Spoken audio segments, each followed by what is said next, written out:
નમસ્કાર મિત્રો, અમારા નવા વિડીયોમાં આપ સૌનું હાર્દિક સ્વાગત છે। તો આજે આપણે વાત કરીએ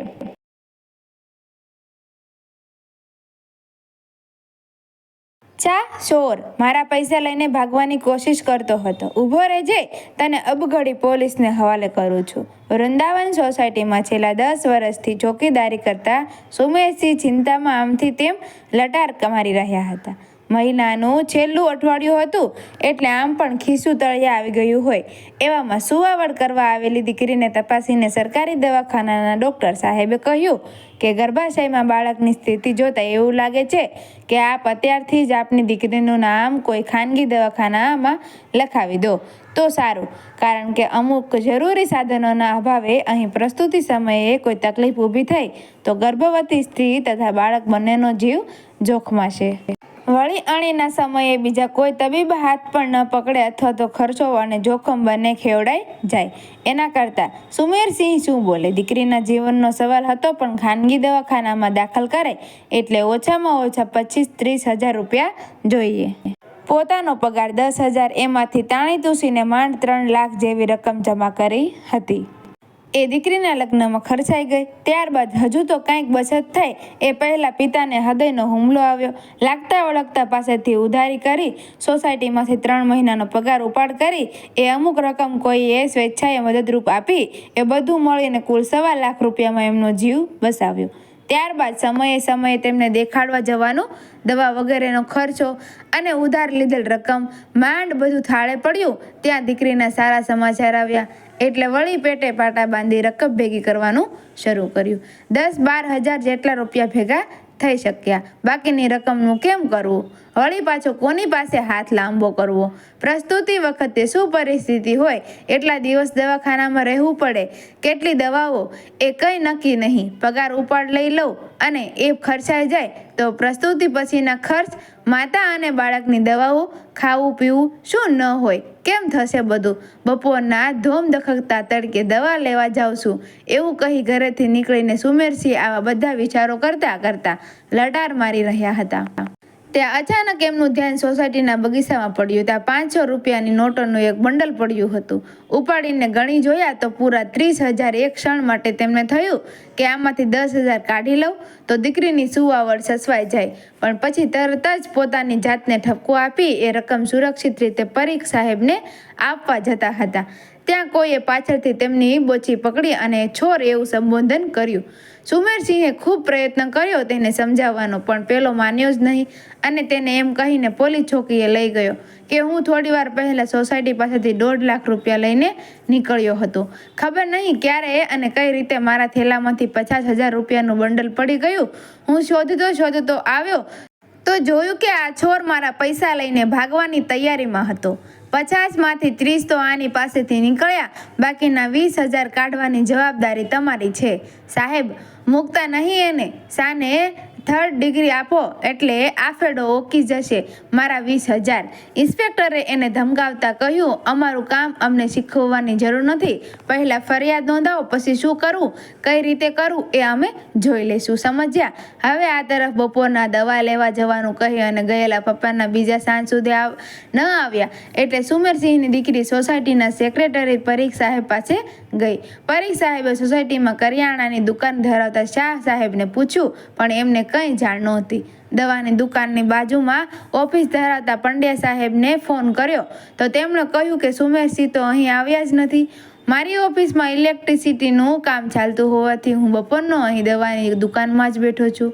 મેં તો જોયા નથી એમને અહીં આવતા। ક્યાં ગયા હશે, ક્યાં શોધવા? સુમેરસિંહે ને એવી ચર્ચાઓ ચાલી રહી હતી ત્યાં એક જગ્યાએ કરિયાણું પહોંચાડીને પાછા ફરેલા દુકાનના માણસે કહ્યું કે સુમેરસિંહને કોઈ બોચી પકડીને લઈ જઈ રહ્યું હતું। પરીખ સાહેબના નજીકના પોલીસ થાણામાં ફોન કરીને વાત કરી તો જાણવા મળ્યું કે સુમેરસિંહ ત્યાં જ હતા।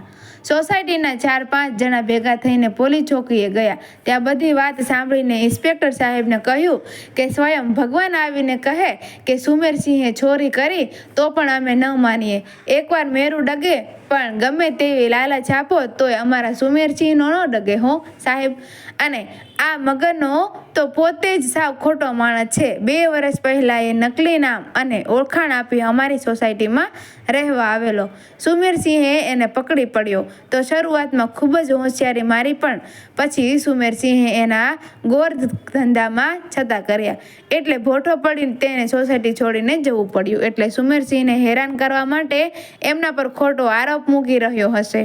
હવે એક સાથે 5 આબરૂદાર વ્યક્તિઓ એક અદના શાહ ચોકીદાર સાથે ગેરંટી લેતા હોય અને એમની વાત પરથી ફરિયાદગીના ઠગ હોવાનું પણ પુરવાર થતું હોય ત્યારે ઇન્સ્પેક્ટરને થયું વાતની ખરાઈ તો કરવી જ રહી. એમણે પેલા ફરિયાદીને બોલાવ્યો અને ટેબલ પર જોરથી 2 ડંડા ફટકારીને હકીકત જાણવાનું કહ્યું. પહેલો તો ડગ ડે ગે ફે ફે ફેત.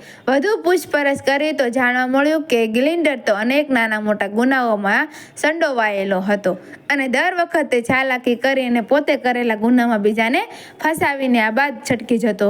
પણ આ વખતે તેની નીતિ તેને જ ભારે પડી. બેટો આબાદ ઝડપાયો હતો. ઇન્સ્પેક્ટર સાહેબે સુમેરસિંહને બહાર કાઢ્યા અને એમની પ્રામાણિકતા બદલ શાબાશી આપી.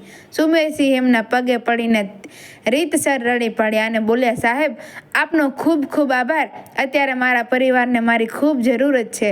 તમે મને છોડી મૂક્યો. ઇન્સ્પેક્ટરે એને ઊભા કરતા કહ્યું, અરે અમે પણ માણસ, કોઈને ખોટી રીતે હેરાન કરવામાં અમને પણ તકલીફ થાય સમજ્યો.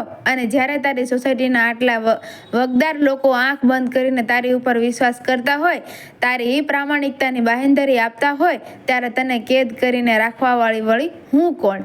આભાર એમનો માન. સુમેરસિંહ ઘૂંટણીએ પડીને પોતાની સોસાયટીમાં માલિકો સામે હાથ જોડીને બોલ્યો, હું આપ સૌનો જીવનભર ઋણી રહીશ.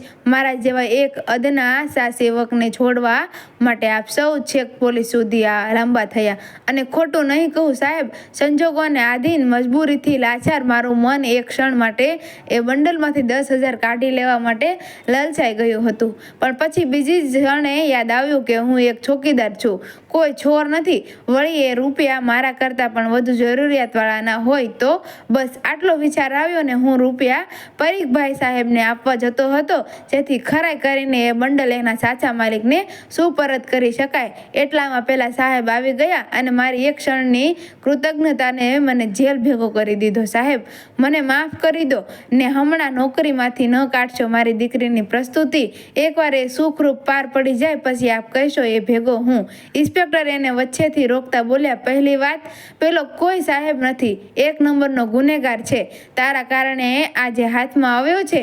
હવે અમે તેની બહુ સારી રીતે મહેમાનગતિ કરશું. એટલે બીજી વાર ખો ભૂલી જાય. બીજું તે ધાર્યું હોત તો પેલાને તે અડબોત ઝીકીને 2 રૂપિયાની માલિકી લીધી હોત, કોણ જોવાનું હતું? રહી વાત તારી મજબૂરીની તો હું 1-2 સમાજસેવી સંસ્થાઓ સાથે વાત કરી લઈશ. તારી દીકરીની પ્રસ્તુતિમાં સારામાં સારી રીતે થાય એ જોવાની જવાબદારી હવે મારી. પરીખ સાહેબ સહિત બીજા 4 જણાએ કહ્યું, જુઓ સુમેરસિંહ, જે થયું એ સારું થયું. તમારે કારણે આજે પેલો ઠગ પકડાઈ ગયો. અને નોકરીની વાત કરીએ તો તમારે અમારાથી કંઈ એમ છુટકારો નથી થવાનો. હા, તમે કંઈ ગઈકાલે જેમ હતા એમ જ આજે અમે આવનારી દરેક કાલમાં સોસાયટીનું ધ્યાન રાખતા રહેવાના છો. અમને તમારા પર પૂરો ભરોસો હતો છે અને કાયમ રહેશે. ચાલો હવે ઘરે બધા રાહ જોતા હશે. ઇન્સ્પેક્ટર સાહેબ અને રજા લઈ અને ઇન્સ્પેક્ટર સાહેબની અનુમતિ લઈ અને સુમેરસિંહ સાથે સૌ ઘરે પાછા ફર્યા.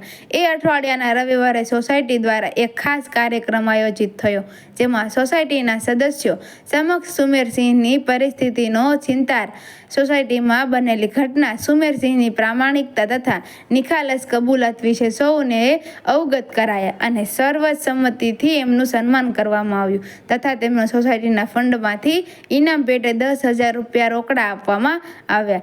એટલું જ નહીં, એમને અને સોસાયટીના અન્ય મદદનીશોનો પગાર બમણો કરી પગારનો ભાગ સોસાયટી ફંડમાં જમા કરતા રહેવું પણ જાહેર થયું. સોસાયટીના તમામ સદસ્યોએ સ્વેચ્છાએ દર વર્ષે એક ફંડમાં અમુક રકમ ઉમેરી અને બેંકના વ્યાજે મૂકવાની વાત કરી, જેથી જરૂર પડે સોસાયટીને સ્વચ્છ અને સુરક્ષિત રાખનારા પ્રામાણિક મદદનીશોને આ ફંડમાંથી જ આર્થિક સહાય મળી રહે. ન તો તેમણે કોઈ પાસે લાંબો હાથ કરવો પડે કે ન પગારનો ઉપાડ કરવો પડે.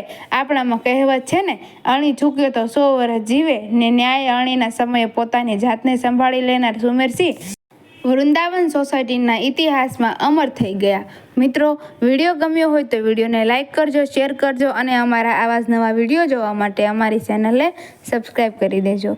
ધન્યવાદ.